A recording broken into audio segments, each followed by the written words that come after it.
Welcome back to Finweek Money Matters. New consumer protection legislation has meant that South Africans have more protection when it comes to buying goods and services. Now, this has a material impact on the vacation club industry and the way that it's marketed. In studio, I have Marc Ashton, still with me, Finweek Editor, of course, Tandisizwe Mahlutshana, Finweek Deputy Editor, and Ina Opperman, consumer writer and researcher, and of course also writing an article on this specific issue.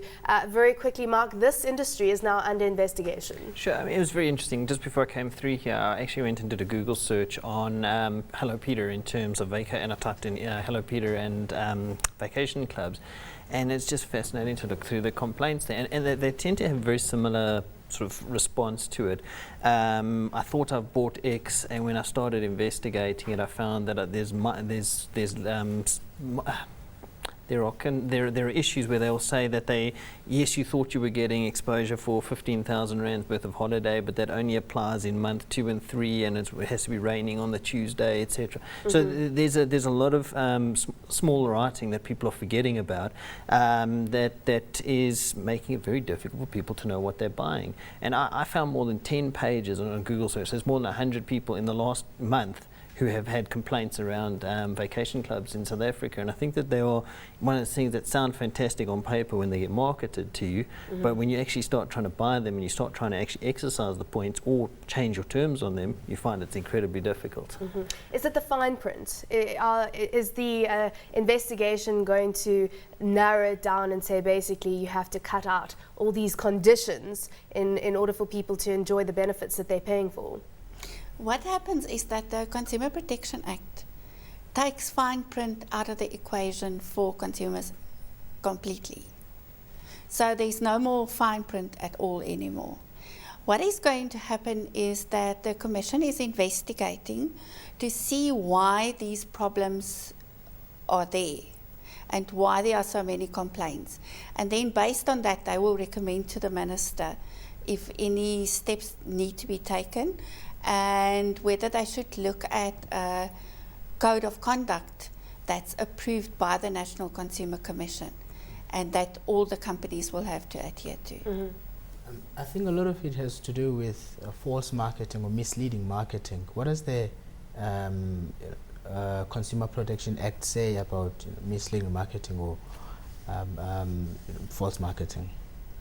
The whole thing is that the Consumer Protection Act is very clear that you are not allowed to mislead consumers at all when you market them something to them. You are not allowed to tell them that there are amenities that do not exist. You cannot say to them that they will get specific times in the year and then they can never book for that. So it's the whole marketing plan of Vacations Club will have to be looked at. Give us an idea of some of the key areas that are going to change in your view right now, given how you know the Consumer Protection Act is shaped, the intention of it, and the key areas that you think is going to now specifically affect vacation club owners. I think the big thing will be the marketing of vacation clubs, and that consumers are always told it's an investment. It's not an investment. So the marketing will change. The ability of people to cancel these contracts will also have to change. Because you locked in sometimes for life. What is the case right now? The case right now is that you can be locked in for life or for a certain amount of years, as some places will be 20 years or 10 years. But the big thing is that you cannot be locked into something because the CPA says any fixed term agreement can be cancelled. And let's flip it around though and look at it from the operator's perspective. They've worked in a certain manner for 10 years. They've sold the product, they've marketed.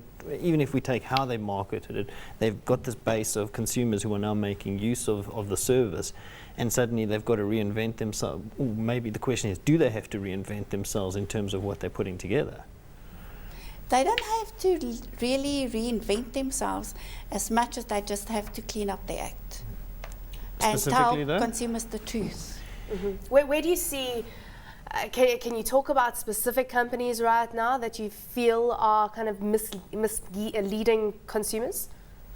It's hard to say there are specific ones if you haven't investigated a specific problem.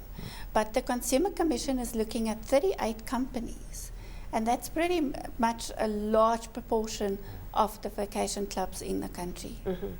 But I think one of the things that's interesting, though, is that you're almost treated like a bit of like you're a member of a body corporate, in that you actually need everybody to club together. I might feel aggrieved about the way it's been marketed to me, but I actually feel you actually have to be able to engage the other members. I think that's one of the things where a lot of these vacation clubs are not very good, very transparent, is you actually don't know who else is involved in the process, who are the other stakeholders that you can actually lobby in terms of consumer protection legislation. So ultimately you sit in a situation where you can't actually lobby anybody else to help you out of you may have this issue and they may just rebut you from a call center saying, our terms and conditions say this, and that's as far as this discussion is going to go.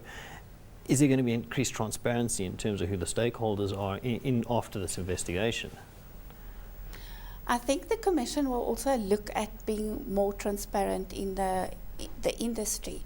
But I think the main thing is that people must not forget is that once a call center tells you that you don't have a case, that you can go and complain about the company.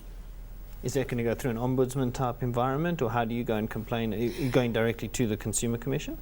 They are changing things at the Consumer Commission where they will not handle all the complaints from the whole country. People will complain to the Consumer Affairs offices in the provinces where they live.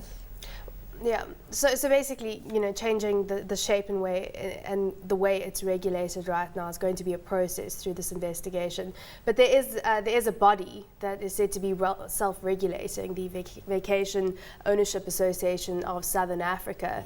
Are they doing a good job of regulating their members? I mean, what type of code of conduct do they have right now?